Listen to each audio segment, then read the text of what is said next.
tema kita hari ini, ya, kita akan belajar. Temanya sangat menantang, sangat menggelitik. Temanya membuat orang pasti bertanda tanya besar. Temanya yang milih Bapak Pendeta Ricky Semen. Esensi gereja yang benar. Berarti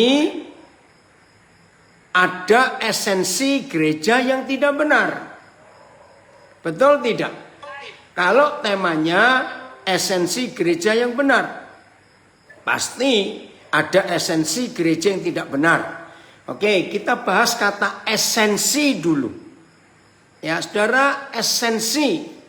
Pernah dengar kata essence? Ya, dulu waktu saya masih kecil, kata essence itu sudah terbiasa di telinga kami, kakak beradik. Dalam hal apa? Dalam hal mama kami suka buat kue. Nah, di situ ada macam-macam essence. Ya, saya nggak tahu ini yang muda-muda ngerti nggak kalimat itu. Essence artinya apa ya? Dari bahan-bahan yang dipakainya sedikit tapi punya pengaruh besar. Essence, apa itu? Biangnya, ya. Nah, saudara, sebentar.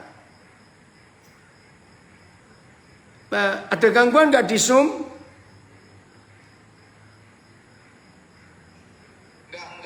Enggak ya. Di tempat Papa freezing ini gambarnya.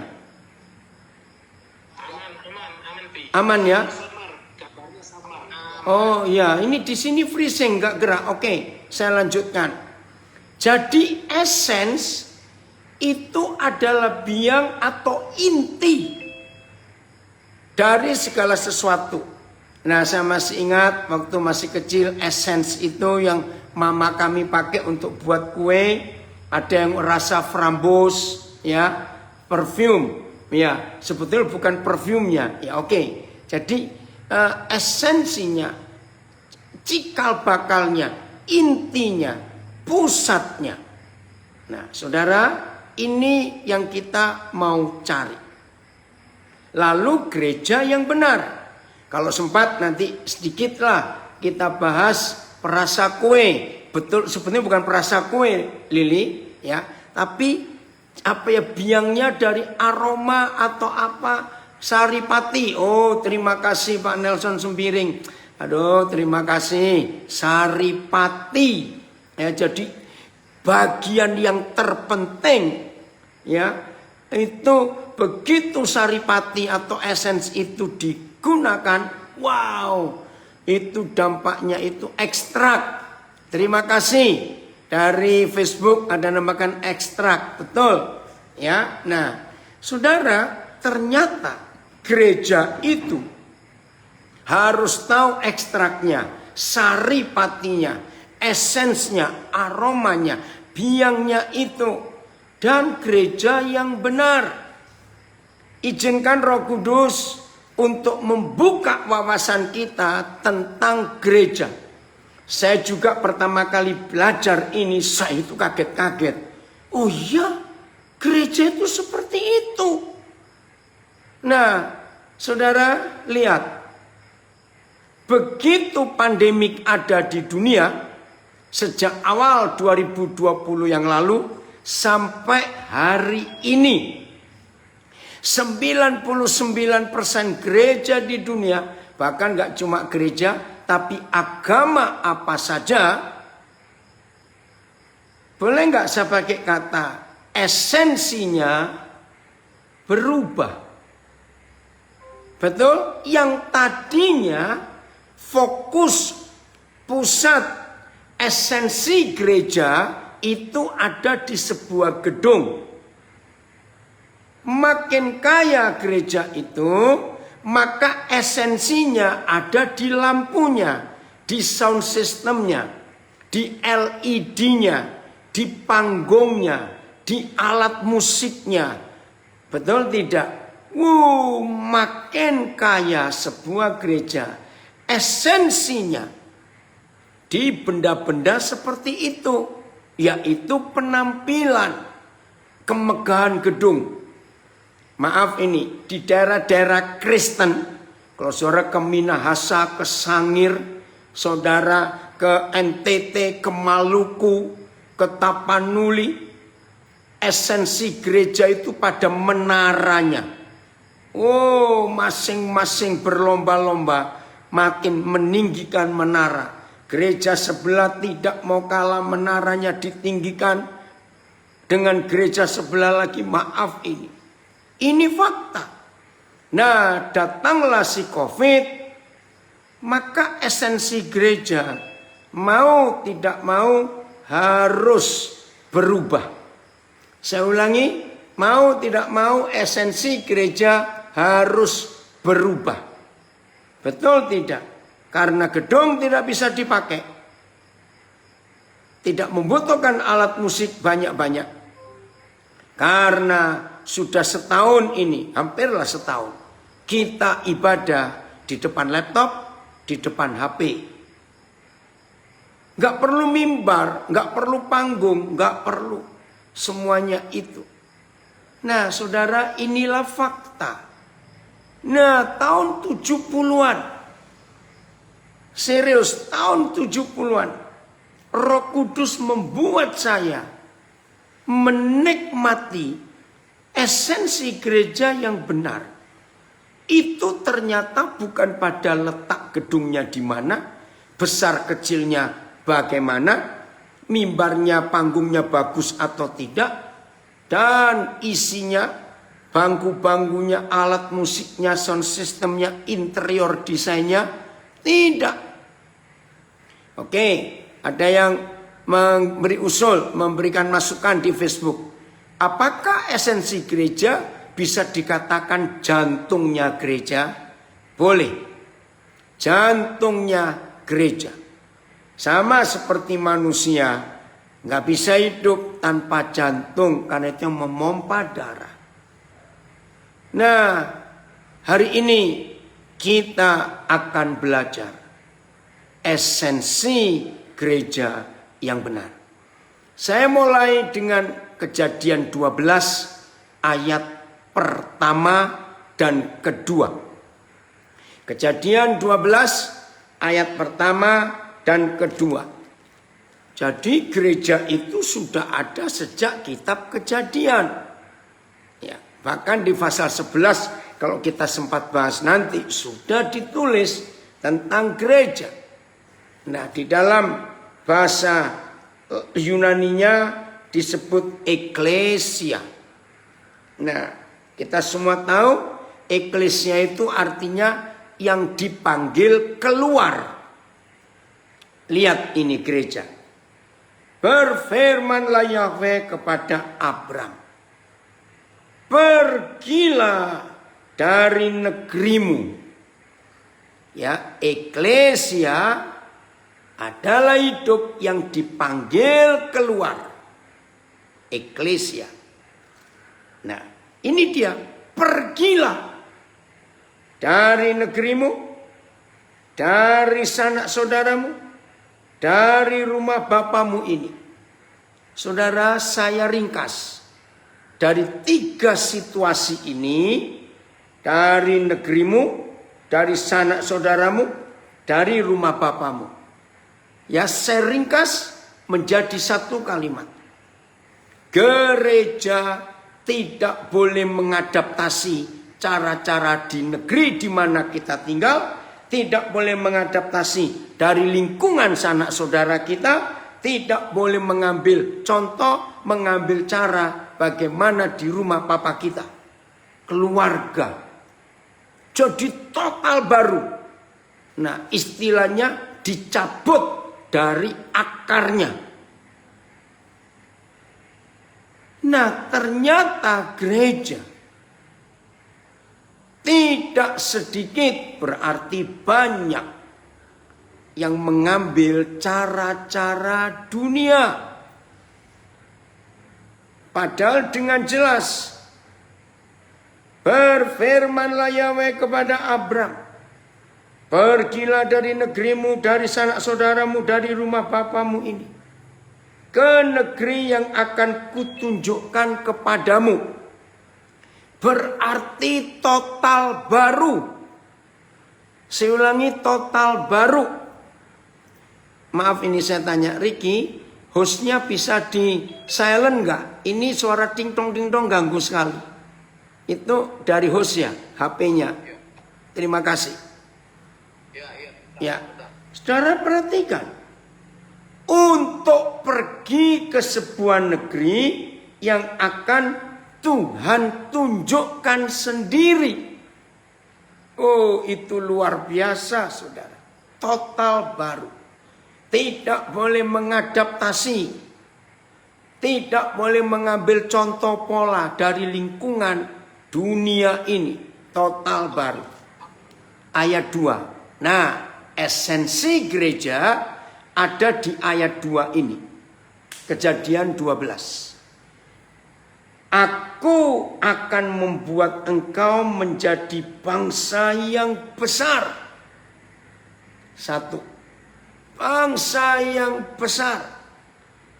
Saudara masih ingat 1 Petrus 2 ayat 9? Engkaulah bangsa yang kudus, umat kepunyaan Yahweh sendiri. Bangsa yang besar. Saudara, kata bangsa itu artinya kumpulan. Begitu banyak orang. Oke, lanjut. Dan memberkati engkau. Ini esensi gereja. Menjadi bangsa yang besar. Kalau menjadi bangsa berarti ada negara. Kalau ada negara berarti ada raja atau ada presiden atau perdana menteri. Terserah mau pakai sistem apa. Nah, gereja kepalanya ya Tuhan Yesus Kristus. Raja kita ya Tuhan Yesus Kristus. Nggak ada yang lain. Satu ya. Satu. Lalu memberkati gereja. Ini esensinya. Kita diberkati. Serta membuat namamu masyhur. Esensi gereja. Masyhur, kata lain terkenal, kata lain dipuji-puji. Saudara, dengan banyaknya masalah-masalah yang terjadi di dalam hidup gereja dan beberapa hamba-hamba Tuhan, maka esensi yang bagian ini nggak ada. Gereja nggak masyhur namanya. Nama gereja jadi jelek. Di mata banyak orang, nama gereja jelek. Dan kita tidak boleh menyalahkan siapa-siapa. Maka itu kenapa sampai di akun Instagram ada akun gereja palsu dan pastor InStyle. Aduh. Menyedihkan sekali. Maka itu saudara, esensinya ini luar biasa. Saya ulangi lagi. Membuat engkau menjadi bangsa yang besar. Berarti ada rajanya, ada pemimpinnya, ini bangsa, ini negara. Memberkati engkau. Puji Tuhan. Semua kita senang kalau diberkati. Ya. Semua kita senang kalau diberkati. Membuat namamu masyhur. Nama gereja masyhur. Nah, yang terakhir. Esensi gereja yang terakhir. Kalimat ini. Kalimat terakhir ayat IG sudah bisa. Waduh. Maksudnya bisa itu. Tapi ini Dedi sudah jalan ini. Tadi pakai 3 HP, coba 3 HP nggak bisa. IG. Nggak apa-apa lah. Oke ya. Ya oke. Ya, jadi nanti ngambil dari Facebook. Lihat kalimat terakhir ayat 2. Dan engkau akan menjadi berkat. Saudara, lihat fakta. Ketika gerejanya bicara diberkati, saudara, diberkati. Betul. Tapi jangan lupa, harus menjadi berkat. Khotbahnya gampang, tapi secara fakta ini susah. Menjadi berkat. Saya ulangi lagi, esensi gereja menjadi bangsa yang besar. Berarti kita sebuah negara, sebuah kumpulan. Dan kita punya pemimpin, punya raja. Itulah Tuhan Yesus Kristus, bukan yang lain. Tapi dalam fakta, muncullah raja-raja kecil. Aduh, menyedihkan sekali. Muncullah raja-raja kecil di dalam gereja-gereja lokal itu, atau secara sinodal. Nah, akhirnya bukan bangsa yang besar lagi, bangsa yang terpecah-pecah. Padahal papanya satu, Tuhannya satu, Roh Kudusnya satu, Juru Selamatnya satu, Alkitabnya ya satu. Ya, ini dari Magelang ada yang komen, betul. Sekarang malah banyak gereja memasyhurkan nama sinode gerejanya. Betul, itu fakta. Dan gak cuma memasyhurkan nama sinodenya, tapi langsung saling menyalahkan. Kami yang paling benar. Itu yang menyedihkan. Maka itu berkali-kali saya berkata, sebelum pertanyaan ini terhapus di muka bumi, maka gereja belum benar di mata Tuhan. Pertanyaan apa? Kalau ada orang baru percaya kepada Tuhan Yesus, lalu mereka bertanya kepada yang nginjili, tanya kepada hamba Tuhan yang melayani dengan pertanyaan ini. Kalau begitu, saya gabung atau masuk gereja mana?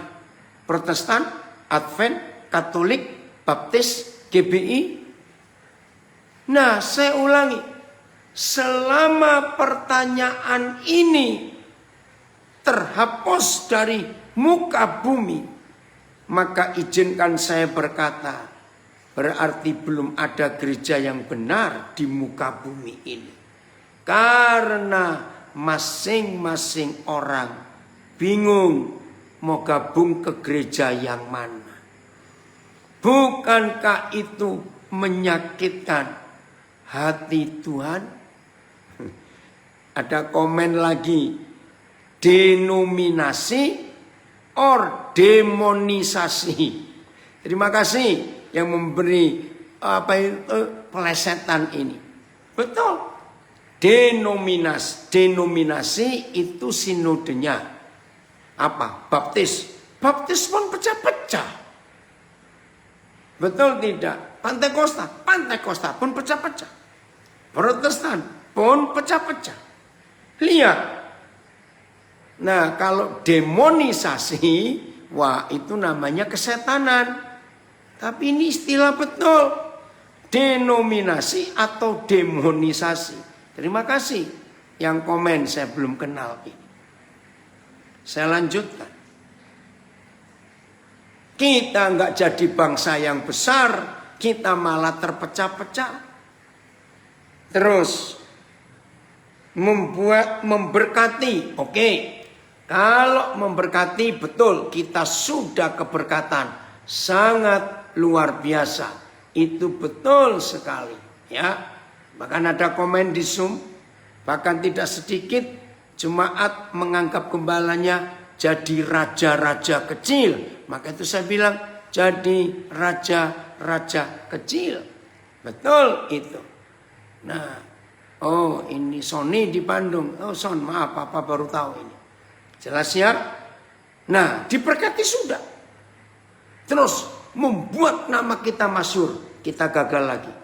Karena begitu mendengar nama gereja, orang langsung pikirannya sudah lain. Dan yang keempat terakhir, untuk kita menjadi berkat. Oke, saya lihat satu ayat di Perjanjian Baru untuk melengkapi gereja itu apa esensinya. Matius 14. Matius 14. Karena ini untuk menjadi berkat. Ya, bukan cuma terima berkat, tapi harus menjadi berkat. Matius 14. Ini gereja. Hari itu, baru ada KKR besar, saudara. Tapi tanpa panitia. Nggak perlu sewa gedung, nggak perlu minta izin. Tuhan Yesus yang khotbah. Ya, yang hadir laki-laki saja 5. Putus-putus. Maaf ya. Oke, saya akan coba pelan-pelan bicaranya. Yang khotbah Tuhan Yesus mengajar. Yang hadir 5.000 laki-laki. Berarti belum dihitung perempuan dan anak-anak. Nah, selesai KKR. Inilah tugas gereja. Matius 14 ayat 15 mulai. Matius 14 ayat 15. Menjelang malam, murid-muridnya datang kepadanya dan berkata, "Guru, tempat ini sunyi, hari sudah mulai malam. Suruhlah orang banyak itu pergi supaya mereka dapat membeli makanan di desa-desa." Ada hal yang aneh di pernyataan murid-murid ini. Anehnya di mana? Masa sih Tuhan Yesus nggak tahu kalau tempat itu sunyi, jauh dari keramaian, dan hari sudah mulai gelap? Masa Tuhan Yesus nggak tahu? Sehingga murid-muridnya memberitahu. Nah, jelas tahu dong. Lalu kenapa mereka memberitahu? Nah, ini loh model gereja yang sekarang. Apa? Nggak mau repot dan nggak mau direpoti. Halo, ada orang tidak? Nggak mau repot dan nggak mau direpoti. Itu model gereja sekarang. Maka itu murid-muridnya bilang kepada gurunya, suruh pergi cari makan di desa-desa sekitar sini. Ayat 16. Inilah gereja. Esensi gereja yang benar ada di Matius 14 ayat 16. Tetapi Yesus berkata kepada mereka, tidak perlu mereka pergi. Yang pelit pegangan kursi supaya nggak lompat kalau saya baca ayat ini. Halo, yang pelit. Maaf. Ini tugas gereja. Yaitu, saya ulangi ayat 16. Tetapi Yesus berkata kepada mereka, tidak perlu mereka pergi. Kamu, saudara dan saya, kamu harus memberi mereka makan. Wih, luar biasa itu.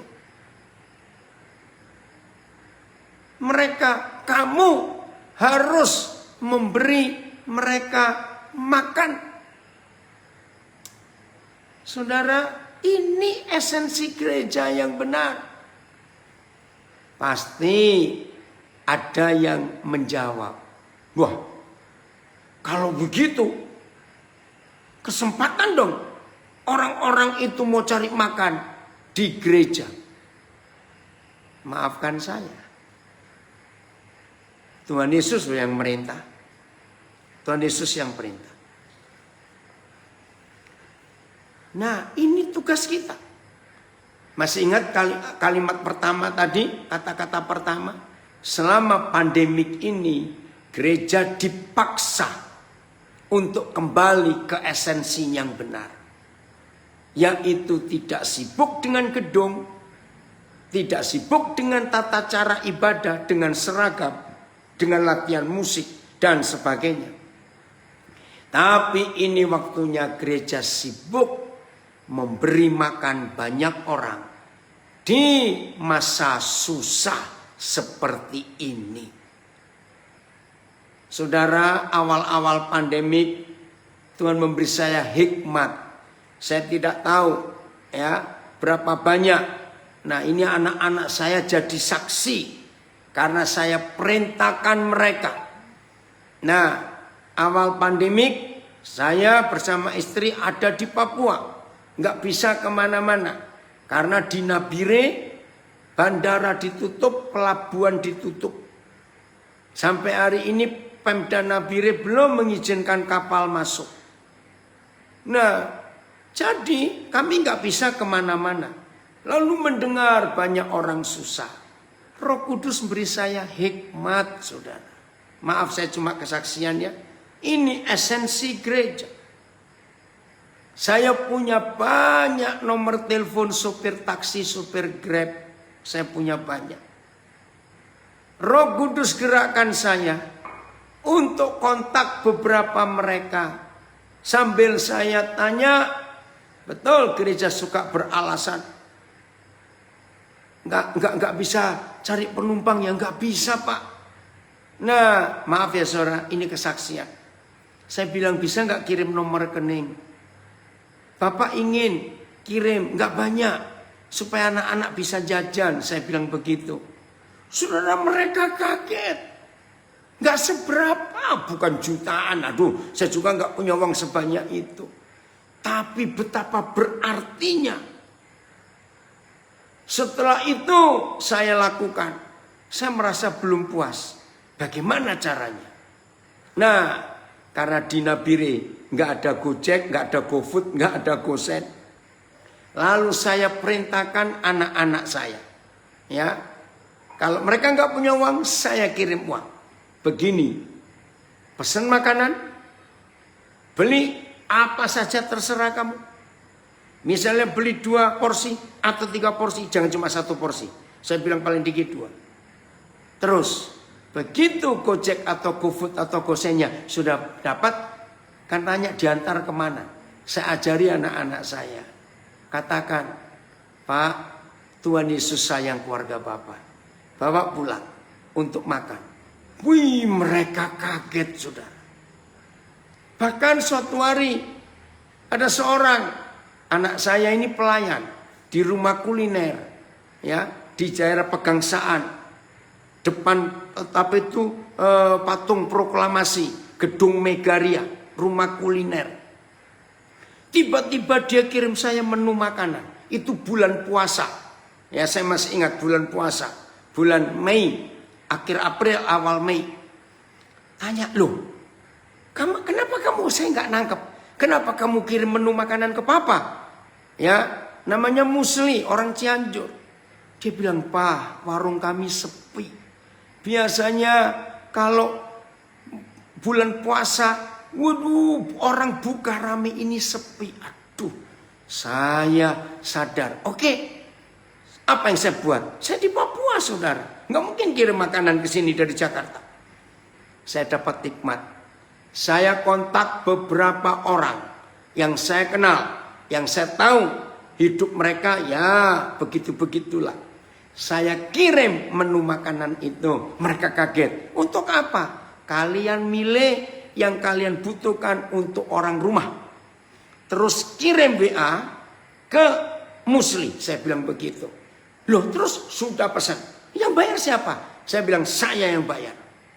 Saudara, terus saya bilang, setiap kali kalian pesan, misalnya 5 atau 7 atau 8, tambahkan 2 porsi. Untuk siapa? Untuk Gojeknya. Oh saudara, itu saya lakukan berkali-kali.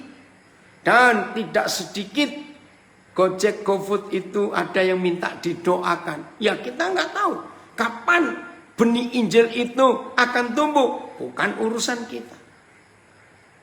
Maaf ya saudara, saya ceritakan ini. Ini esensi gereja. menjadi jawaban.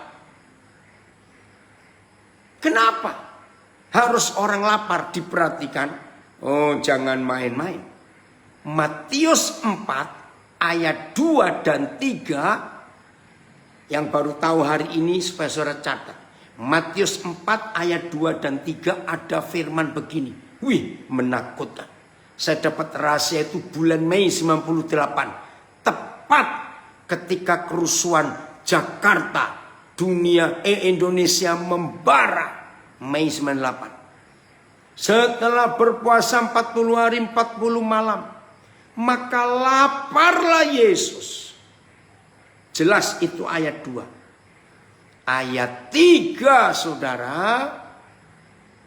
Lalu datanglah si pencoba. Apa definisi kebenaran itu? Catat. Ternyata setiap ada manusia lapar, di situ setan bergerombol dan datang. Bayangkan, yang lapar Tuhan Yesus, setan berani datang. Apalagi yang lapar model-model kita begini. Saya nggak tahu ini. Anak saya Robin dari Klaten ikut tidak? Betty coba cek Robin. 3 hari yang lalu dia kirim foto. Pap, saya nemu anak ini di jalan. Hah? Anak laki sudah gede umur 20 lebih. Lapar, dia minta makan. Dia nggak yatim piatu. Aduh, ini maaf ya saudara saya cerita. Pak, tubuhnya penuh luka.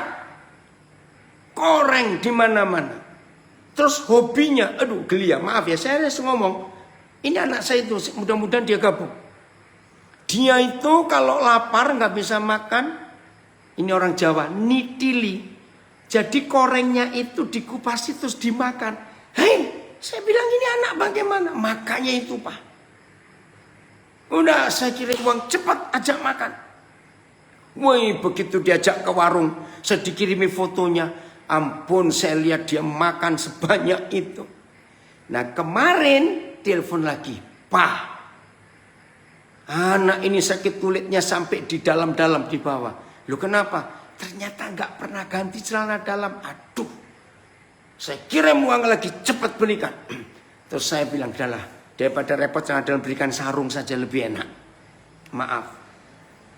Ini loh di sekitar kita ada orang-orang seperti itu. Yang kita harus perhatikan. Jadi di mana ada orang lapar pasti ada setan.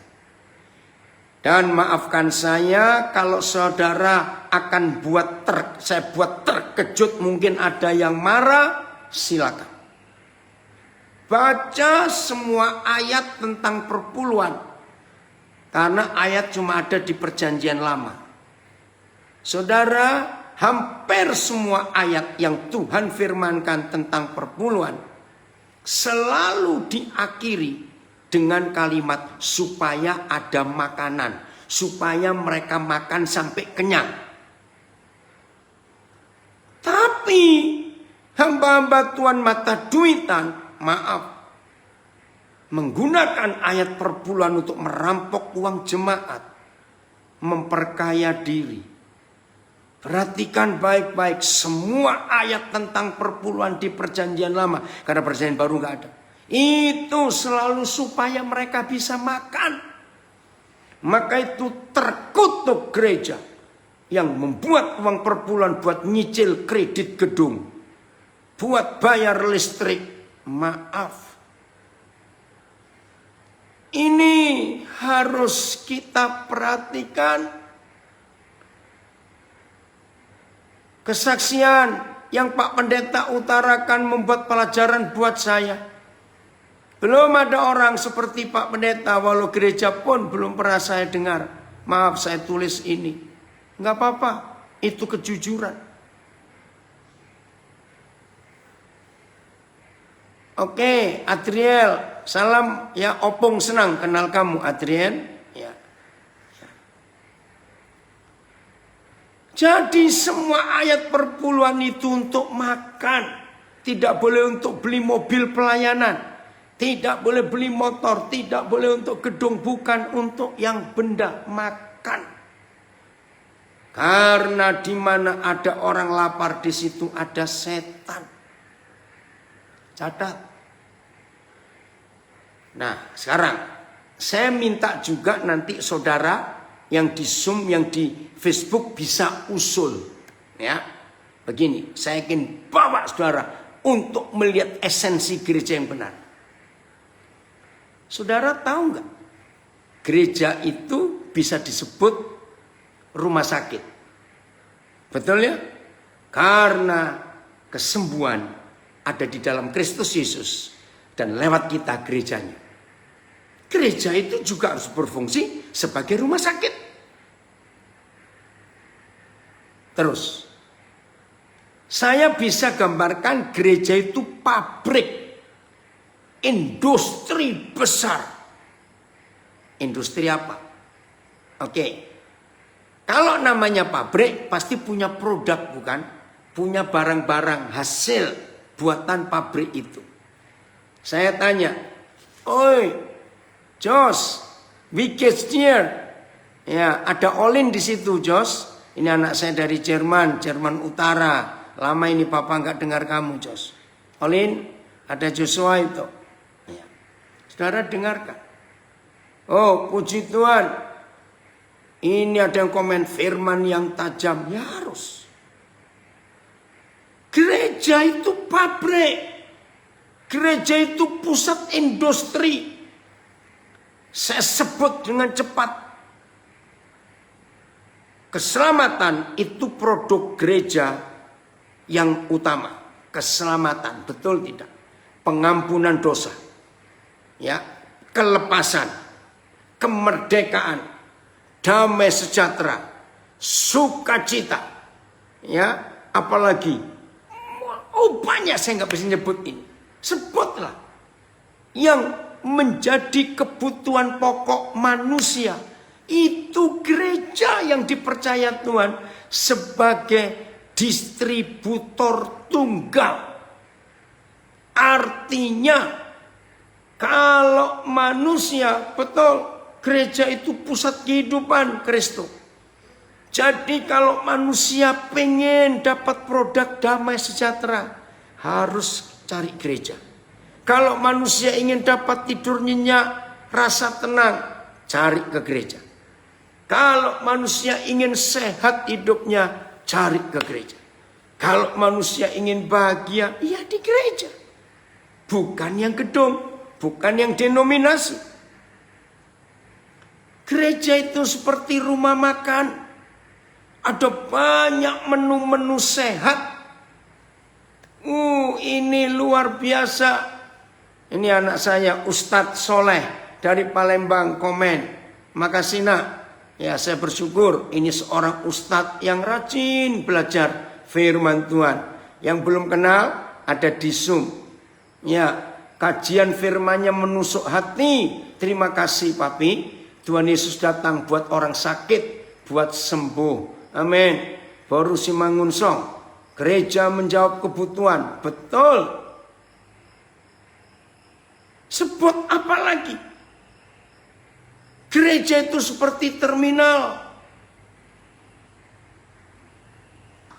Oi, Pak Pendeta Edwin Yaya, kampung juga. Di situ orang mencari jalan. Aduh, saudara. Begitu ngeri. Ada komen di Facebook. Jadi jangan sampai gereja jadi biang rusuh karena rebutan jemaat. Ampuni Tuhan. Itu terjadi. Saudara, tahun 2007, 2005 saya lupa. Nulis gereja, saya tentang gereja. Diberi judul oleh Andi Offset, Intrik dalam Gereja. Nah saya sih nggak beri judul itu, saya cuma nulis tentang gereja. Oke, ada komen. Dari dosen Petra, Surabaya. Gereja sibuk berkompetisi, jadi lupa dengan esensi gereja. Betul. Ya Stan, Pak Ustadz rajin selalu hadir. Nah, saya nulis buku tentang gereja, diberi judul oleh Yayasan Andi Offset, Intrik dalam Gereja. Ternyata saya ditelepon oleh beberapa pendeta, marah. Terus saya bilang, apakah saya nyebut nama pendeta? Tidak. Tapi kami ini tahu yang kamu maksud siapa. Ya, maafkan saya kalau memang merasa. Kan saya tidak menyebut nama. Salah satu yang jadi bahan perdebatan adalah begini. Izinkan saya ngomong. Ternyata saudara, Hari, terima kasih kamu hadir. Ya, ternyata saudara, setan-setan itu sudah nggak ada seekor pun di kuburan. Maka itu jalan tengah malam pun di kuburan jangan takut. Betul, intrik dalam gereja. Jadi politik praktis masuk dalam gereja. Loh, kenapa kuburan gak ada seekor setan pun? Saya bilang, setannya pindah ke gereja semua. Woi, marah. Dalam hal apa? Saya menyatakan setan pindah ke gereja semua. Coba buktikan. Saya buktikan. Di kuburan hampir gak pernah ada orang sibuk bertengkar gara-gara duit. Di kuburan gak ada orang bertengkar gara-gara posisi kedudukan. Betul? Nah, kalau mau cari keributan masalah uang dan posisi, carilah di dalam gereja dan di kantor MPR, DPR. Itu pusatnya. Di situ ribut terus. Saudara perhatikan ini. Jelas ya sekarang? Sebut, apalagi?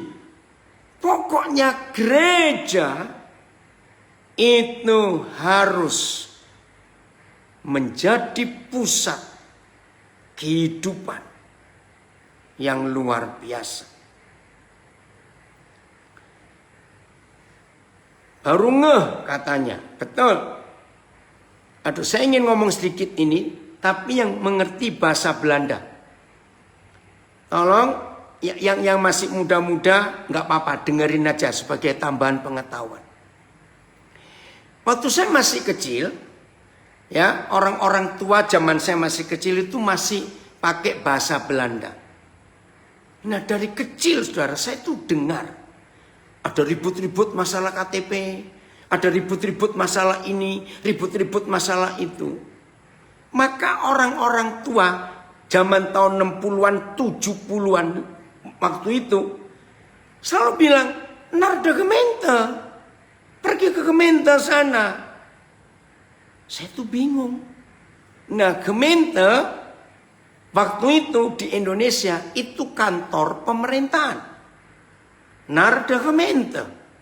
Ya, jadi menyebut kota Praja. Dulu waktu saya masih kecil namanya kota Praja. Sekarang kota Madya, gedungnya itu loh. Itu Gemeente bahasa Belandanya. Saudara, ternyata pertama kali saya dengar khotbah bahasa Belanda yang dibawa oleh Karel Hogendijk, datang ke Indonesia tahun 70-an yang lalu. Lalu datang Johan Masma, ini orang Belanda. Lalu datang Totes. Nah, 3 pendeta Belanda ini saya sering ikuti tahun 70-an yang lalu. Mereka ngomong Gemeente, Gemeente. Nah, saya nggak ngerti. Nah, akhirnya saya tanya. Saya kaget, saudara. Dalam bahasa Belanda, kata Gemeente itu punya 2 arti. 1, jemaat, bukan gedung gereja. Kalau gedung gereja itu kerk bahasa Belandanya. Ya. Church dengan congregation beda. Nah, gereja itu Gemeente dalam bahasa Belanda. Artinya umatnya, jemaatnya, bukan gedungnya. Lagi saya gedung itu kerk. Ternyata kata Gemeente di dalam bahasa Belanda itu kantor pemerintahan. Betul-betul pemerintah. Oh. Saya nggak tahu ini, Agatha ada nggak? Kok tidak komen? Karena dia orang Belanda. Enggak. tinggal di Belanda. Ada ya. Nah, masih ingat ya kata Nardegemeente dulu waktu masih kecil? Ya. Nah, makasih Edwin. Gemeente itu tulisannya Gemeente. Jadi gemeente dalam bahasa Belanda punya dua arti. Yang pertama jemaat, itulah saudara dan saya. Yang kedua adalah kantor pemerintah. Sehingga kalau ada masalah apa saja dalam kehidupan sehari-hari, maka datanglah ke gereja. Karena di situ akan diselesaikan semua masalah kehidupan ini. Wih, itu luar biasa. Ada komen ini, saya nggak tahu siapa. Hati saya tenang dengan firman Tuhan. Harus ada makanan di rumahku. Tahun lalu awal pandemi kami buka sekolah dengan asrama untuk menampung anak-anak korban pandemi. Kami berdoa tahun ini bisa menampung 100 anak di asrama. Wow, luar biasa. Pasti Tuhan berkenan. Pak Kristiono Rudi. Ini hebat sekali. Ada yang tanya, jadi bagaimana mengetahui gereja baik dan benar? Ya itu aja. Gereja itu memperhatikan orang miskin, orang susah di sekitarnya atau tidak. Kalau gereja itu tidak memperhatikan orang miskin, orang susah, orang sakit di sekitarnya, itu gak benar. Dah, gitu saja. Lanjut ya. Jadi mau nyebut apa lagi tentang gereja? Sebut rumah makan oke, rumah sakit oke, apotek oke, betul, pabrik oke, sekolah, universitas, kampus oke. Gereja itu keluarga oke. Semuanya dapat apa saja yang ada dalam hidup ini. Pusat konseling, masalah kejiwaan, oke. Pokoknya saudara, setiap manusia hidup membutuhkan apa saja. Tolong disimpan kalimat ini dan dicatat. Pokoknya siapapun, asal dia itu orang, dan kalau membutuhkan apa saja, maka orang itu harus cari saudara dan saya. Oh, Sapa Kedut, terima kasih ya untuk itu. Nah, saya ini punya kebiasaan unik saudara. Serius. Di tas saya ini sering bawa barang-barang yang saya itu nggak butuh. Tapi orang lain pasti perlu. Ya, contoh. Gunting kuku saya pasti bawa.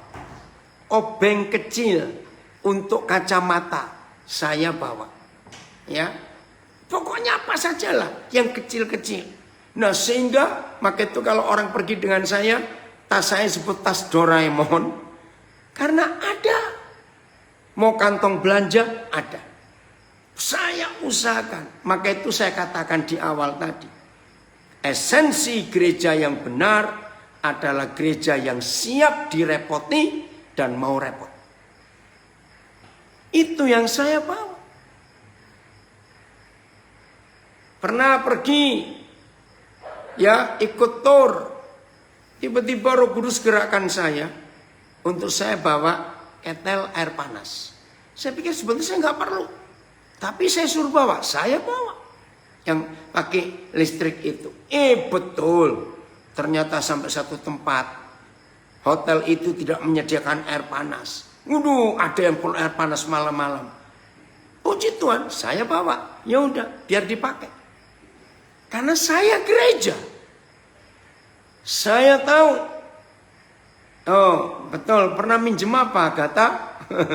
Oh ya. Coba lupa. Oh, pernah minjem ya. Nah, itu dia. Ini hal kecil. Apa saja yang Roh Kudus gerakkan. Satu kali saudara, pertama kali saya dengan istri ke Brasil. Itu tahun 1994. Ya, sudah cukup lama. Pertama kali diundang ke Brasil. Tahu Roh Kudus bilang apa waktu kami berangkat dari Belanda? Aneh. Roh Kudus bilang, Daniel kamu beli tempe. Dengar, dari Belanda ke Brasil suruh beli tempe. Saya taat. Karena berdua bisa bawa banyak. Jadi saya beli tempe di Belanda. Kata waktu itu masih 2,5 golden ya, tahun 94. Tempenya sebesar batu bata ukuran Indonesia. Saya bawa 25 biji itu. Saya nggak ngerti, saudara. Sampailah di Songpolo, ya, dijemput oleh penatua gereja di sana, yaitu tahun 94. Ya, saudara, terus saya cerita, aduh, ini ada yang kangen tempe enggak? Wih, mereka senengnya karena ini gereja Indonesia. Lama mereka puluhan tahun nggak makan tempe di Brasil. Sekarang sudah ada, dulu belum ada. Saudara, ternyata salah satu penatua gereja itu nelpon seorang. Nah, menurut cerita mereka, ini orang ateis. Ya, waktu mereka berangkat dari Indonesia zaman PP 10 dulu, ini orang ateis. Tapi penatua ini tahu, orang ini kangen tempe sudah bertahun-tahun. Maka dia bilang, ayo datang, ikut kebaktian. Ini pendetanya bawa tempe. Saudara, oh ini luar biasa. Oh ini ada anak saya yang komen di Facebook. Karena dia pernah tinggal dengan saya. Di Bethlehem Nabire, rumah kami itu namanya Bethlehem. Ini yang di Facebooknya ada yang komen. Di Bethlehem Nabire juga sama. Kalau ada makanan, nggak boleh tinggal sampai besok. Tetangga atau orang-orang yang belum makan hari itu harus datang makan sampai habis. Oscar, apa kabar kamu? Kamu masih di Timika? Iya. Wih, ini dia yang luar biasa. Ya, ada yang tanya, bagaimana gereja ortodok, katolik, sinodis yang ada perbedaan mendasar? Ya itulah. Mereka lebih mengutamakan sejarah, ritual, dan identitas keortodoksannya. Maka itu mereka terbelenggu, terkungkung, kaku dengan apa yang mereka percaya. Maaf, kita nggak bahas masalah itu. Kita kembali pada esensi gereja yang benar. Saudara, akhirnya orang ateis ini ikut kebaktian karena tempe. Dan kami dengar tahun berikutnya dia dibaptis. Karena dia tahu luar biasa. Ini yang hebat. Terima kasih.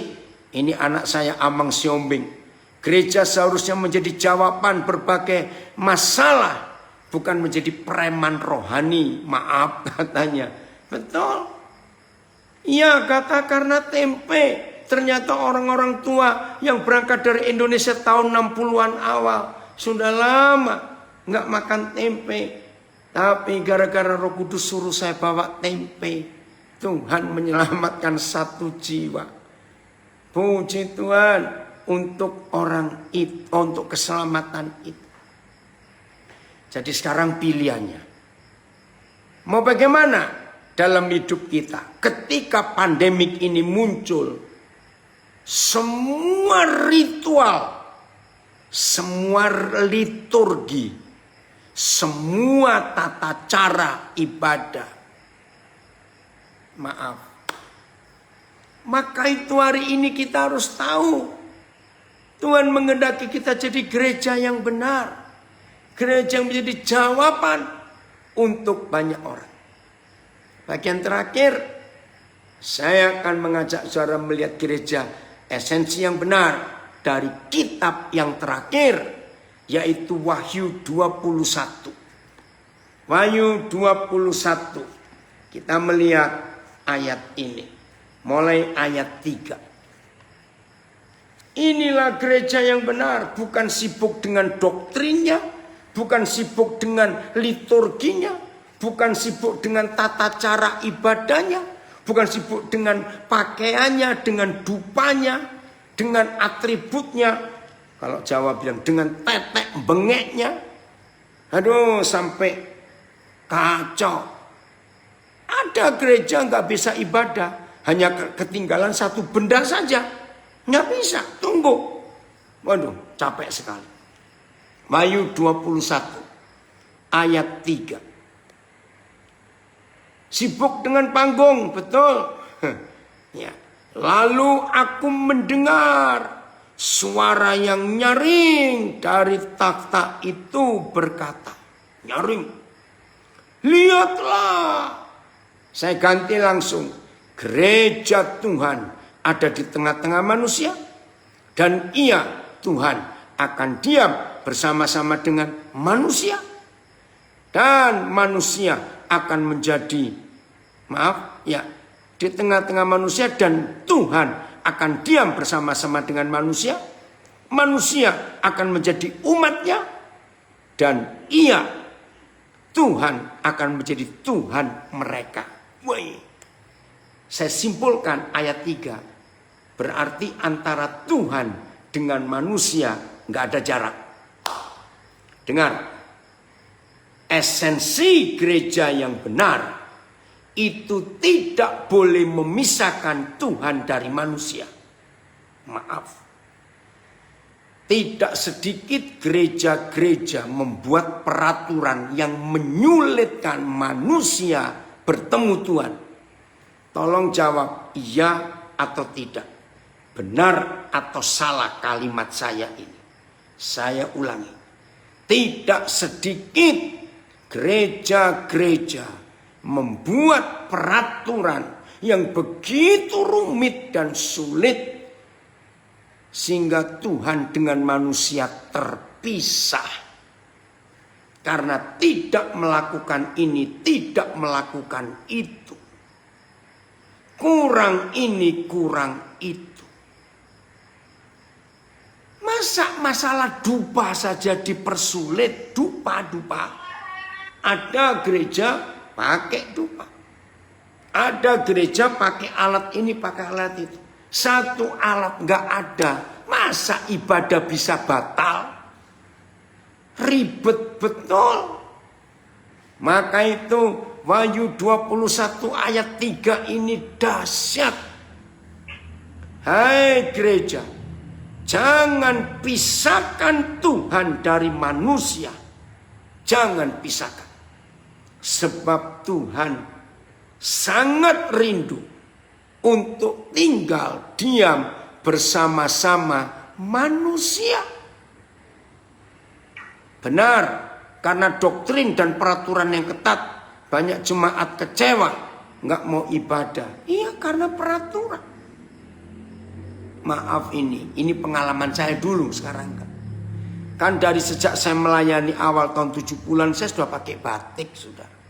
Suatu hari saya diundang ke sebuah gereja yang peraturannya khotbah harus pakai dasi dan baju putih. Nah, saya nggak tahu peraturan di situ. Datanglah saya pakai batik. Aduh, saya dilarang khotbah kalau saya nggak mau pakai dasi. Nah, coba bayangkan sebentar.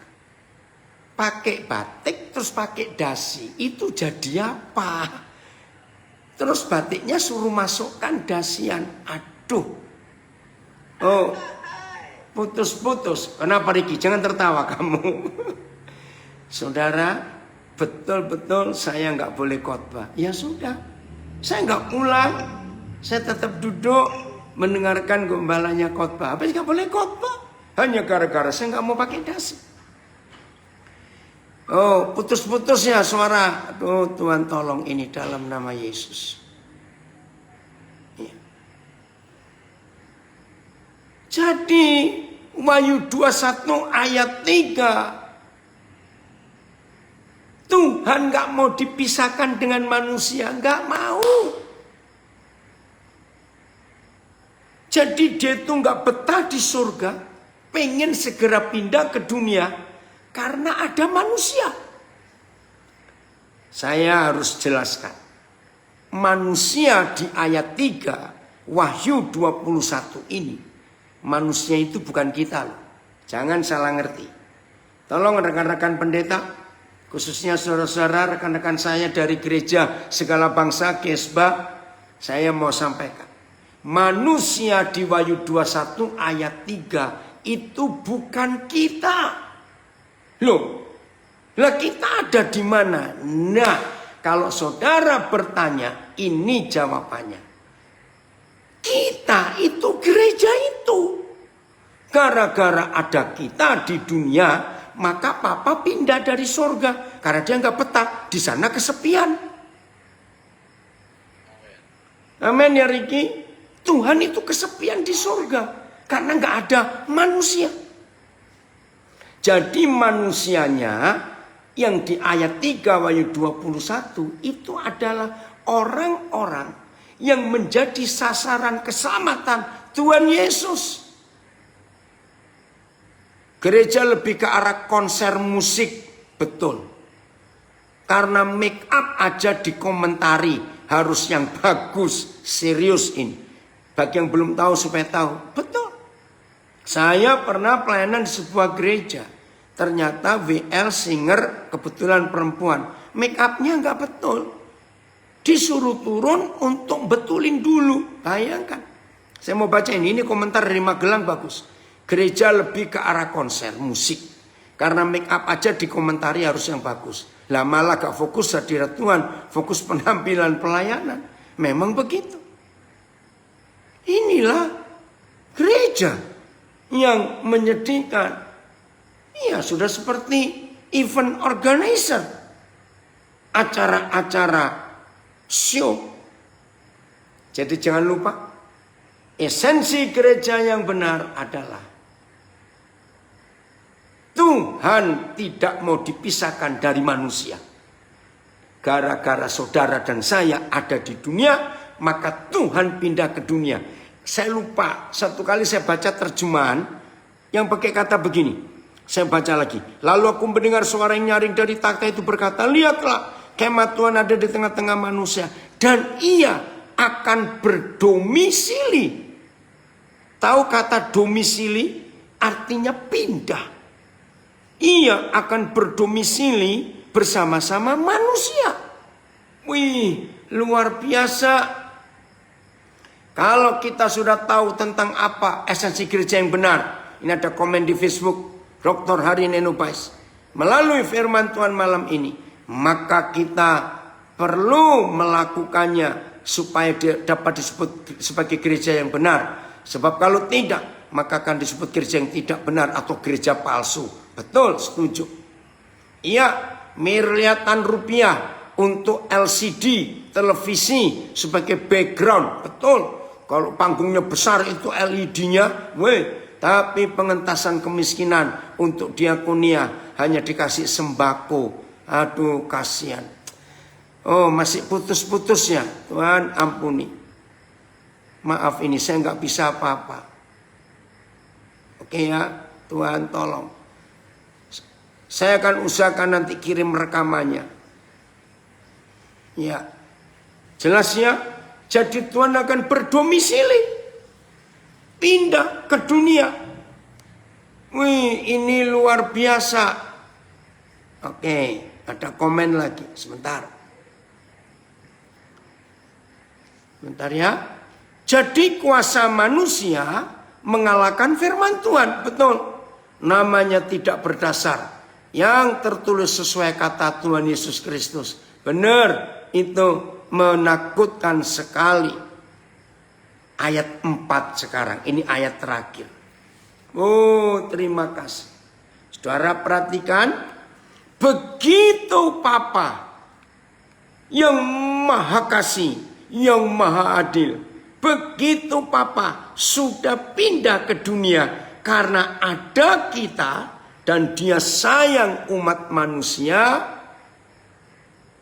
Ada komen dari Bandung. Bersyukur dengan COVID ini gereja dan semua dimurnikan. Terbuka dengan sendirinya. Bagaimana gereja yang sudah menghidupin rencana Tuhan dengan gereja yang menjalankan programnya saja. Oh betul, beda sekali. Oke, dari Makassar saya baca. Penjahat yang disalib bersama Tuhan Yesus tidak sempat pakai dasi. Oh betul itu, ini orang Makassar ini komen. Tapi bisa diselamatkan. Ya jangan gitu Sek, masuk disalib pakai dasi. Kamu ini aneh-aneh. Oke, lihat ayat 4 saudara.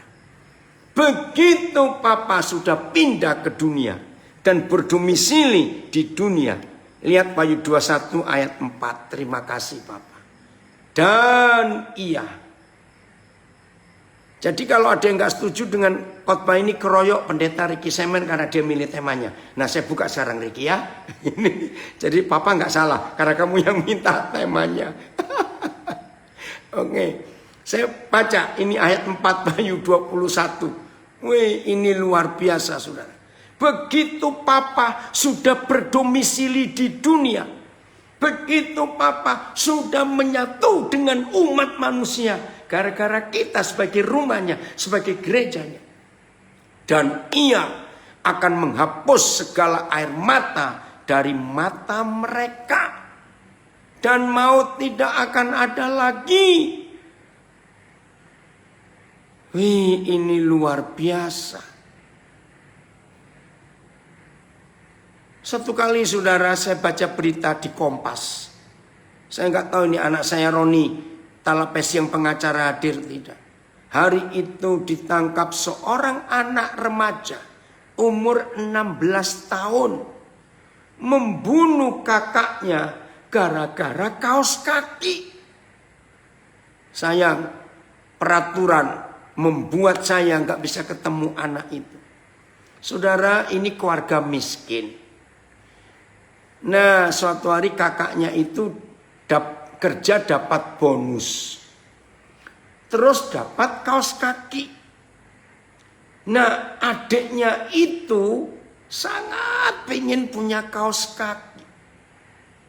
Nggak tahu bagaimana. Dia ambil kaos kaki kakaknya yang dapat itu. Saudara, kakaknya marah. Marahnya kayak kesetanan. Adik ini dipukul. Nggak tahu bagaimana. Di dekat dia terjatuh. Ada pisau. Dalam keadaan emosi.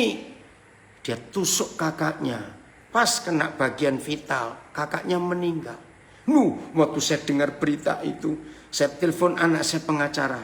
Ron, coba kejar, ada di mana ini anak sekarang. Papa mau cari dia.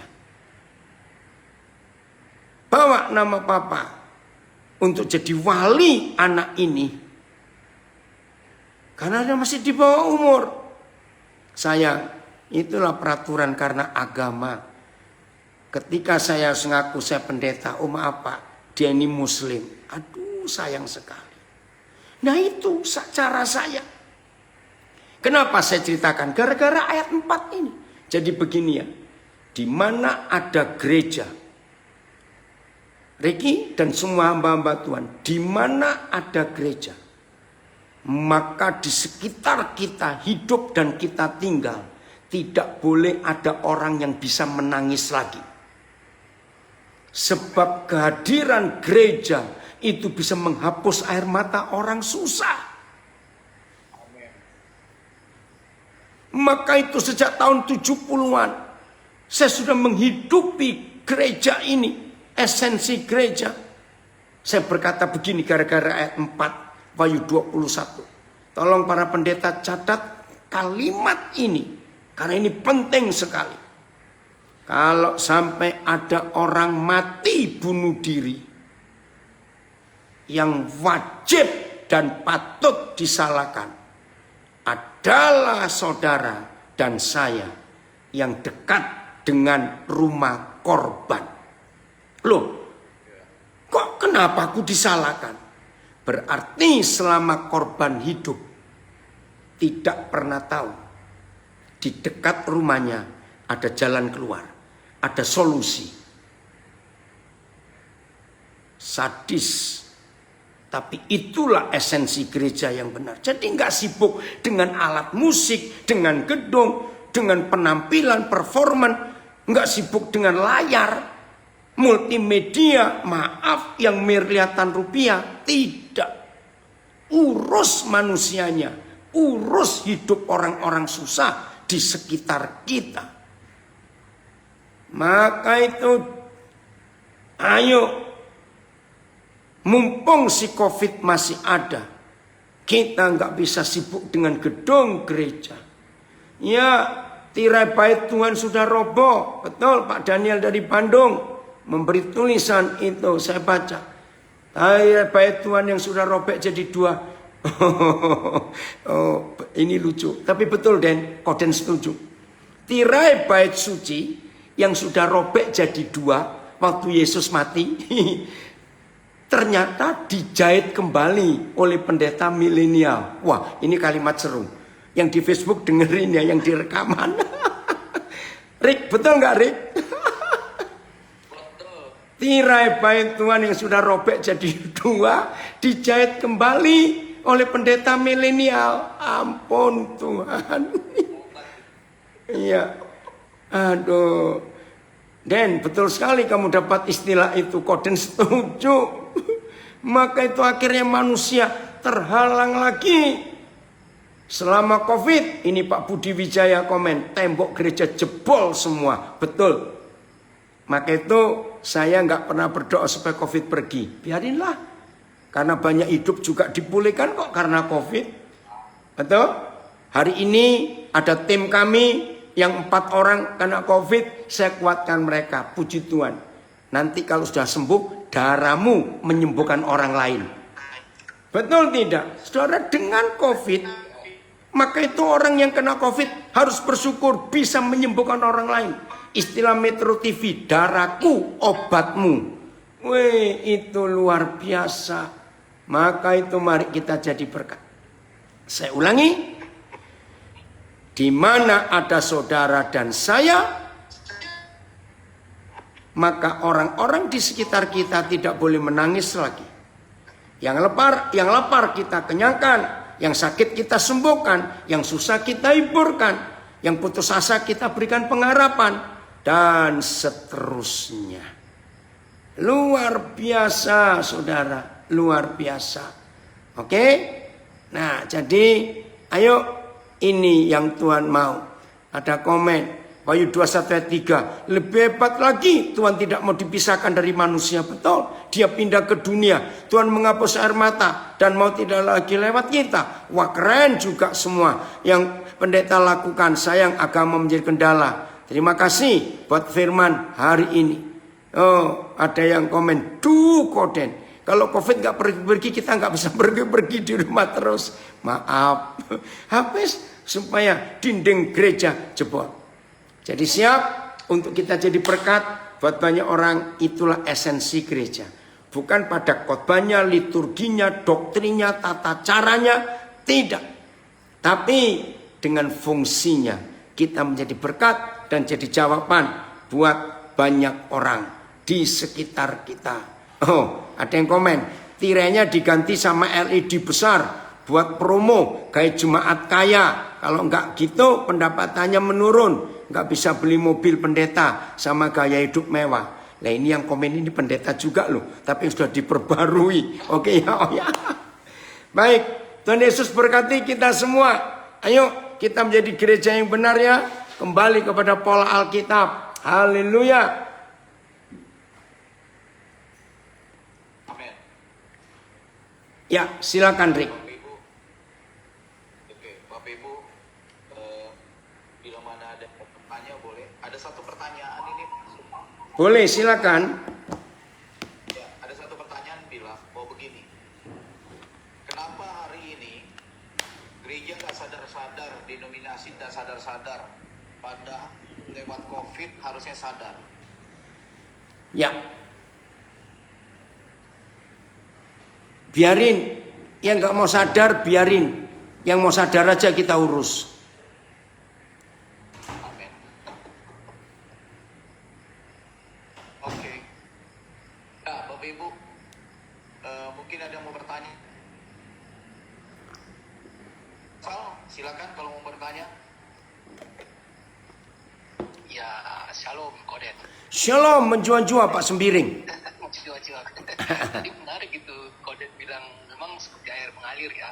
Iya. Yang sadar aja kita putus, tetapi kan ada khotbah hilang satu, malah itu yang dicari oleh Iya, orang. betul. Gimana itu Iya. kontradiktinya? Pertanyaannya, Pak? Oh, cuma komen. Kontradiktif di situ. Nggak kontradiktif di situ gimana kira-kira Koden? Koden memang melihat ini. Gimana? Sadar aja kita urus. Yang sadar aja kita urus gitu ya. Maksudnya Iya. yang tidak sadar biarkan. Biarin. Mereka akan sadar. Sampai merasa butuh.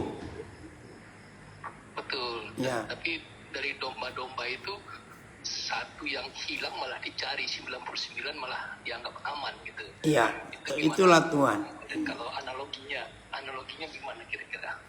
Nggak, Alkitab bilang yang 99 sudah selamat, nggak usah diurus. Yang satu yang mau sadar yang dicari.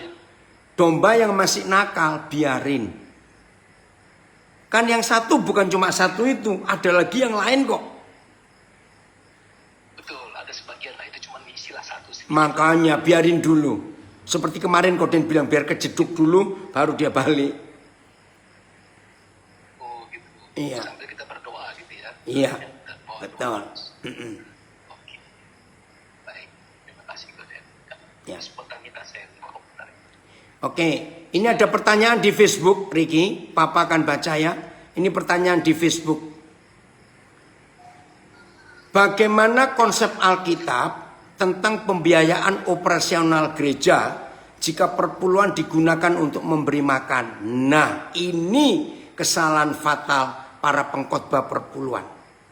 Begini, 10% itu untuk memberi orang makan bagi orang lapar. Tahun 2007. Pokoknya waktu itu Cak Nurkolis Majid masih hidup. Saya diundang untuk berbicara dengan tema pengentasan kemiskinan dari sudut pandang agama-agama. Nah, saya terpilih mewakili agama Protestan. Itu pertama kali saya masuk di kampus Universitas Paramadina di Tebet ya. Mana? Lupa. Saya kaget, loh kok saya yang dipanggil? Nah, akhirnya karena ada yang tahu, kami mendirikan sekolah di Papua itu sebagai program pengentasan kemiskinan. Saudara, nah setelah pengajaran saya duduk ya di samping Ustadz yang bicara juga. Ustadz bilang begini, wih Pak Pendeta, saya baru tahu kalau zakat buat Al-Quran kami itu 2,5%. Ternyata di hukum Taurat itu 10%. Iya, jadi lebih banyak dong. Nah, ini jawaban saya kepada yang bertanya di Facebook. 10% itu hanya untuk orang lapar supaya makan dan setan nggak bisa bekerja. Maka untuk operasional gereja, bayar kredit gedung, biaya-biaya yang lain itu harus dari yang 90%. Maka itu banyak khotbah perpuluhan salah. Akhirnya orang-orang kaya punya konsep yang jadi jahat. Begini konsepnya. Yang penting aku sudah memberi 10%. Biar Tuhan diam dan aman. Jadi yang 90% itu punyaku. Terserah aku mau gunakan apa saja. Sorry ya Tuhan, jangan nyampur yang 90%. Nah ini kan kurang ajar. Jadi yang 10% itu tidak boleh untuk yang lain, hanya untuk makan. Untuk yang lain-lain operasional itu harus yang dari 90%. Lanjut Ricky. Ada pertanyaan ini. Ya. Dia. P. Ya, bacakan. Ada pertanyaan begini. Kenapa sampai hari ini banyak pembicara mengkhotbahkan teori kemakmuran? Cuma itu pertanyaannya? Apakah begini, kenapa sampai hari ini banyak pembicara berkhotbah teori kemakmuran, sedangkan posisi gereja sedang terjepit? Iya. Jawabannya itulah pendeta mata duitan.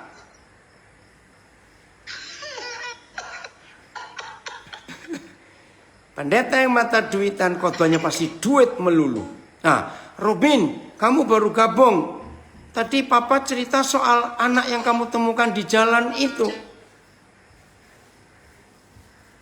Ini baru gabung di Facebook. Anak saya di Jogja. Oke, lanjut Ricky. Oke, Bapak Ibu. Mungkin ada yang mau bertanya? Silakan Bapak Ibu. Pak Santoso, silakan Pak. Ya, terima kasih atas kesempatannya. Ini Langsung Pak. Langsung ke pertanyaan. apa dikatakan Pak Saudari itu bahwa Pak Gereja bisa sebagai pemanah, tapi ada yang sama Tuhan. Oke, tugas saya kasih makan, terserah. Kalau datang ke restoran saya, dimakan silakan cari orang yang lain. Lalu bagaimana ini? Kalau tipe-tipe sama Tuhan seperti ini, berarti yang dikejarkan uang. Sama ya tadi Pak Zani, masa duitan, tapi itu kenyataan. Lalu bagaimana saya yang dalam staffnya di situ ini? Kan tidak bisa berbuat apa-apa. Pertanyaan itu. Dan itu nyata, terjadi. Pokoknya tugasnya khotbah, makan, itu. Lu mau ambil makanan silakan, enggak cari restoran lain. Ada yang begitu. Ya, pertanyaan saya bagaimana posisi saya di situ, walaupun saya tahu itu nggak benar. Oke, silakan Pak. Papa kurang jelas, Rick, putus-putus. Bagaimana, Pak? Ricky ulangi. Pak Santoso boleh tanyanya agak pelan-pelan, tapi mengarah ke mic Pak, supaya Pak Daniel iya. Ini Pak Daniel, ada hamba Tuhan yang selalu dalam khotbahnya bilang, tugas saya hanya memberi makan. Yang betul tadi Pak Daniel bilang bahwa gereja bisa dianggap sebagai restoran, rumah makan ya. Siapa yang mau makan di tempat saya silahkan, kalau enggak cari restoran lain.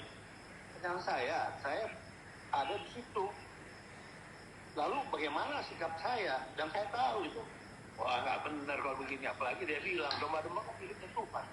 Kalau misalnya ada yang keluar, nanti kan Tuhan yang kasih lagi. Saya bilang nggak dengan mudah gitu. Satu jiwa aja susah, apalagi ini misalnya lebih dari satu. Dan itu kenyataan. Sikap saya itu agak sulit. Oke. Saya tahu gitu. Benar. Ricky bisa tolong simpulkan nggak, Rick? Enggak, maksudnya ada pembicara yang cuma bisa kasih pendapat bahwa khotbah kasih makan aja katanya. Terus kalau enggak itu pindah, kalau enggak mau pindah aja ke restoran lain. Terus? Begitu Pak. Ya, bagaimana pandangannya terhadap apa? Artinya Pak Santoso harus buat apa gitu? Nah, Pak Santoso ini gembala atau jemaat? Maaf ini saya tanya. Oh, gembala. Oh, iya. Nah, gembalakan yang mau digembalakan, Pak. Seperti Pak Sembiring tadi. Yang tidak mau digembalakan, ya nggak usah digembalakan.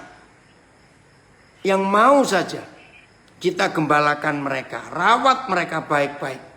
Seperti permintaan Tuhan Yesus kepada Petrus di Danau Galilea.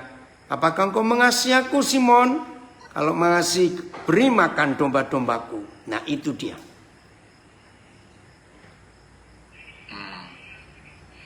Oke Pak, ada pertanyaan dari Pak Robi Pak. Ya. Dia bertanya, kenapa gembala saya, kalau saya nggak kasih kenapa kalau gembala saya, Pak Robi, pertanyaan, kenapa gembala saya selalu kalau khotbah, siapa yang tidak memberi perpuluhan masuk neraka, apakah itu alkitabiah atau tidak? Ya, itu ayat yang dibuat oleh pendeta itu sendiri. Nah, tolong segera keluar dari gereja seperti itu.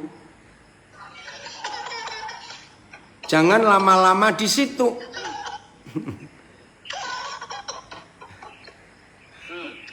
Ya Pak Robi dengar, Pak Robi itu dikasih syarat Pak Robi. Ya.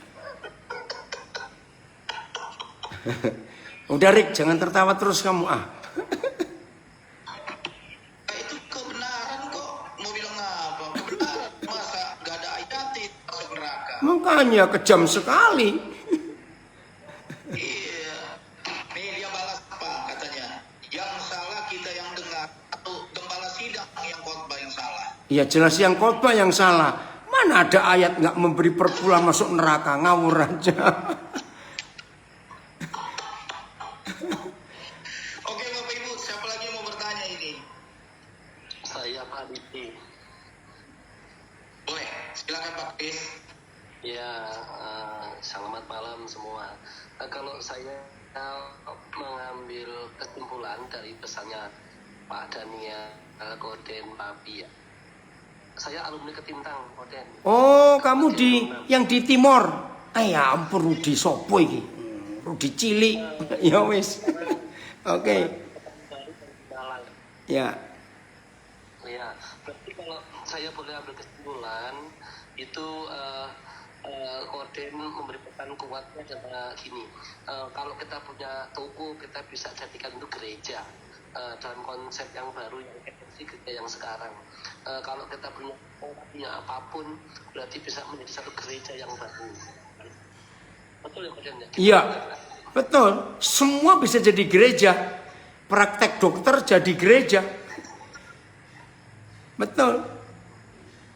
Toko jadi gereja. Pelanggan itu jemaat yang kita harus gembalakan. Karyawan juga jemaat. Betul, Ruth. Oke, lanjut Rick. Oke Pak, ini ada Ibu Lucy. Ini dia tanya, Pak Daniel, apakah kalau saya kasih keperpuluhan buat orang susah, tapi gembala saya marah-marah, saya harus bagaimana? Keluar dari gereja itu. Nggak usah lama-lama.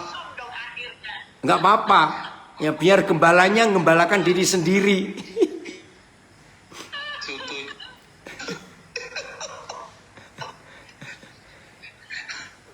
Siap dijawab nih Pi.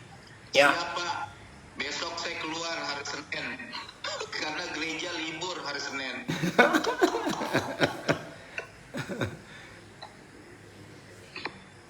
Aduh, seru ini, seru. Bapak Ibu, ayo join. Ayo. Ini bukan sebuah ini Bapak Ibu, bukan sebuah kesesatan, tapi kebenaran yang harus dibukakan. Amin. Silakan. Ini kebenaran yang harus dibuka.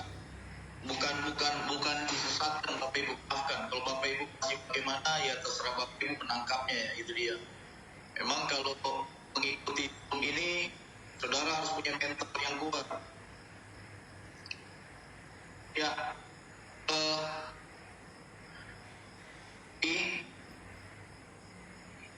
Pak. Ya.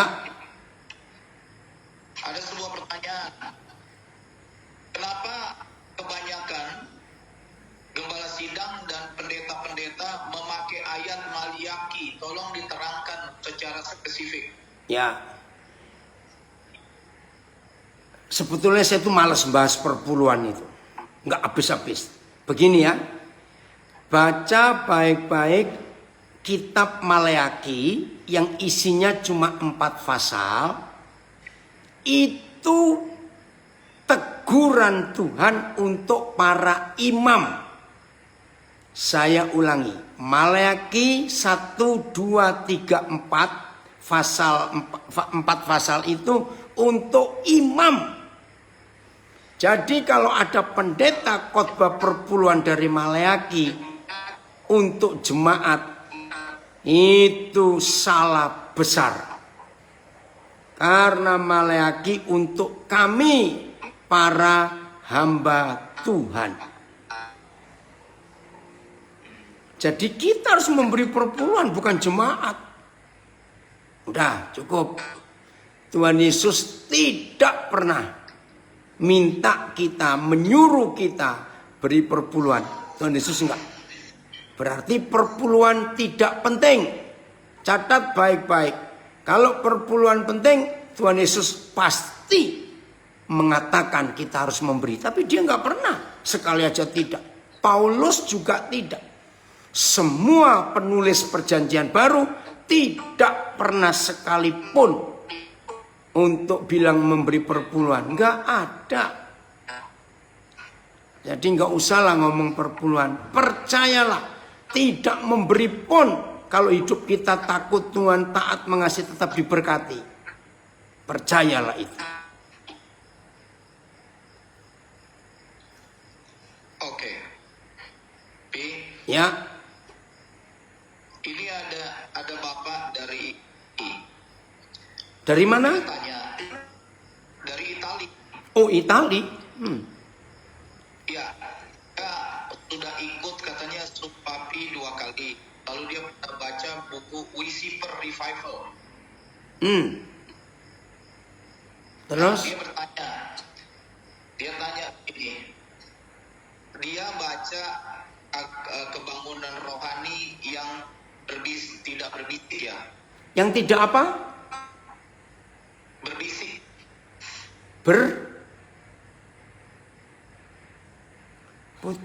Putus ini.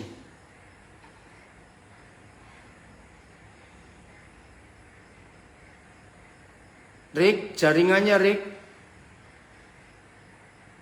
Rohani yang Sebentar Rick, putus Rick. Papa nggak dengar, coba ulangi. Aduh. Hilang Rick.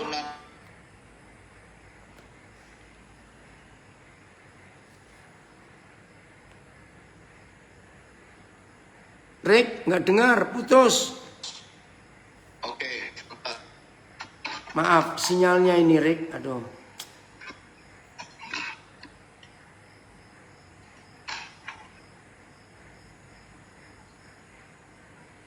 Ya, shalom Pak. Ya, Halo Pak. ya, oke. Oke, ya bisa dengar. Bisa.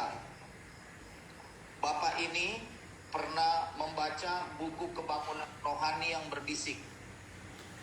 Kebangunan rohani yang bermisi. Yang berbisik. Oh, ya. Ya, Papa tahu itu. Ya, dia dari Itali. Nah, buat pertanyaan, kenapa sampai hari ini orang masih rindu KKR? Ya karena namanya manusia kan senang euforia. Rame-rame, pendeta-pendeta juga itu rasanya afdol. Wah, kalau bisa khotbah di depan ribuan orang. Padahal Roh Kudus itu kalau ngomong lembut, berbisik. Papa pernah baca juga buku itu, Rick. Nah, contohnya waktu Elia berjumpa Tuhan bukan dalam gempa bumi, dalam halilintar, dalam angin badai, tapi dalam angin yang lembut sekali. Nah, itu kebangunan rohani yang berbisik. Betul. Whispering Revival. Itu buku bagus sekali. Nah, justru selama pandemik ini, dalam kesunyian kita di penjara di rumah sendiri, Tuhan sedang berbisik kepada kita. Hidup ini dipulihkan luar biasa. Oke. Ini pertanyaan kedua, pertanyaan terakhir. Halo? Ya, silakan. Ya, ada dari Munsen.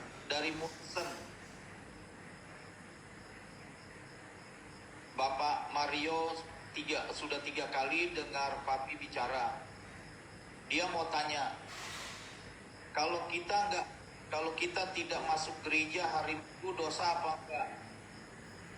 Tidak. Karena setiap hari harinya Tuhan. Kalau cuma hari Minggu itu harinya Tuhan dan Papi putus-putus nih. Oh, putus-putus. Oke. Dalam nama Yesus, pelan ya. Ya. Setiap hari itu harinya Tuhan. Jadi bukan cuma hari Minggu harinya Tuhan. Nah, di dunia ini hanya ada dua kekuatan, Tuhan dan setan. Maka kalau gereja mengkhususkan hari Minggu itu harinya Tuhan, maka Senin, Selasa, Rabu, Kamis, Jumat, Sabtu harinya setan. Tiap hari itu harinya Tuhan. Karena dia Immanuel buat kita. Jangan membuat Immanuel cuma aktif di hari Minggu. Jangan. Jelas Rick, putus-putus enggak? Iya, putus-putus, Pi. Aduh, sampai mana tadi? Tuhan tolong. Enggak kedengeran. Oh. Bapak Ibu mungkin ada yang mau bertanya atau yang jelas, silakan. Oke. Yang kurang jelas. Oke, Papa ngomong lagi ya. Mudah-mudahan ini jelas, enggak putus. Setiap hari itu harinya Tuhan. Dengar Rick, Mario dengar? Dengar ya? Dengar, Pak. Nah, Dengar, Pi. di dunia ini kan hanya ada dua kekuatan, Tuhan dan setan. Kalau gereja ada yang mengatakan hanya hari Minggu harinya Tuhan, berarti Senin, Selasa, Rabu, Kamis, Jumat, Sabtu itu harinya setan. Kedengaran, Rick? Putus, Pi. Putus. Oh Tuhan, ulangi lagi. Kalau hari Minggu itu adalah harinya Tuhan, atau Papi matikan videonya coba ya. Oh Tuhan tolong. Nah, padahal ya ini putus-putus ya sebentar. Iya. Pi, Hah? sebentar. Pak Duki mau tanya nih. Pak Duki dari Napire. Silakan, Pak. Suaranya, Pak.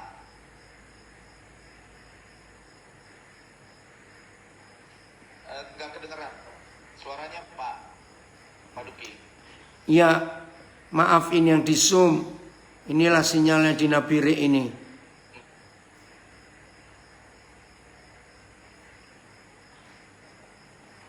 Pak Duki mau tunggu, Pi. Pak Duki mau tanya.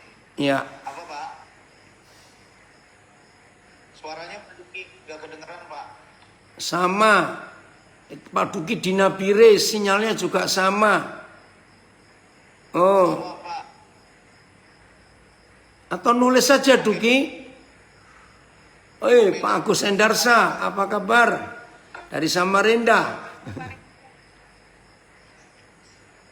Halo, Ya, Pak, Pi, ada yang mau tanya Ibu Melen. Silakan, Bu Melen. ya Pak Riki, mau tanya, ada satu gereja, ada DP ajaran, saya bilang ke jemaatnya, kalau ada orang sementara membaca proposal, itu mesti ambil akan perpuluhan. Toh, bercari dana, bikin jual begitu kalau bilang mana-mana, punya jual makanan, perpembangunan, atau dari atau ibadah Natal begitu ada sumbangan-sumbangan itu mesti dipotong perpuluhan. Atau menurut Pak Daniel Alexander itu bagaimana? Terima kasih Pak Riki. Ya, keluar aja dari gereja situ. Karena duit melulu yang dipikiri.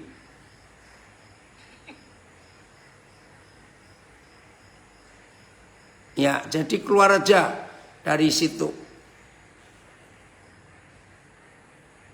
Pi, suaranya. Iya, Rick, nggak tahu lagi Papi ini harus apa ini. Aduh. Pak Riki putus. Iya, ini aduh maaf. Ya udah Rick, harus kita tutup aja. Ya. Oke, Bapak Ibu. Mungkin Maaf. kita sambung lagi. Kita akan, Pi, nanti sambung lagi ya, Pi. Iya, boleh. Nah, tolong nak. Langsung tutup aja. Ya, gini saya kasih nomor HP saya saja ya. Kalau saudara ingin kontak Aan, bisa tolong tuliskan nomor HP Papa Aan Sehingga saudara termasuk yang Pak Mario dari Munchen tadi nggak jelas. Lalu Duki juga Duki, kamu punya nomor telepon Papa toh? Kamu tulis. Ya. Ya. Bisa langsung tutup doa, Pi? Jelas nggak? Ini suaranya putus-putus gini. Suruh yang lain dah. Oke. Oke ya. Mari kita berdoa aja ya Bapak Ibu ya. Ya. Kita berdoa. Mari kita berdoa. Bapak Kerajaan Sorga, kami bersyukur Tuhan lewat fellowship pada malam hari ini. Terima kasih untuk Pak Daniel. Tuhan, tolong Tuhan jaga, lindungi, berkati dia dan teman-teman semua yang sudah diberikan kebenaran firman Tuhan. Kami percaya kami dibukakan hingga kami sekarang waktunya kami melakukan. Amin. Tolong Amin. lain, membantu orang lain, melihat kebutuhan orang lain supaya kami gak jadi orang Kristen yang egois Tuhan. Kami mau bertobat Tuhan pada malam hari ini. Kiranya semua ini hanya untuk Tuhan saja. Iya, benar Bapak. Kasih Tuhan pada malam hari ini. Dalam nama Yesus. Amin. Amin. Amin. Terima kasih ya. Oh sama-sama. Aan? Koden, terima kasih banyak Koden. Oh sama-sama. Suara siapa itu? Ya, hari Senin pagi. Ya, Senin pagi jam 9.15 WIB. Kita ketemu lagi untuk belajar. 9.15 WIB. Terima kasih Pak. Ya, Tuhan berkati. Sama-sama. Ya, Siapa itu? Luar biasa khotbahnya. puji Tuhan. Kita dicuci dengan deterjen Roh Kudus. Amin. Sudah putih kita seperti salju. Bapak Ibu sudah jangan ingat-ingat perpuluhan. Koden sama sekali tidak suka. Bukan tidak suka karena di dalam Alkitab tidak dicantumkan itu perpuluhan. Betul. Jadi itu perpuluhan itu kalau sering-sering dibahas nanti mamonnya yang seneng. Amin Om Agatha. Luar biasa.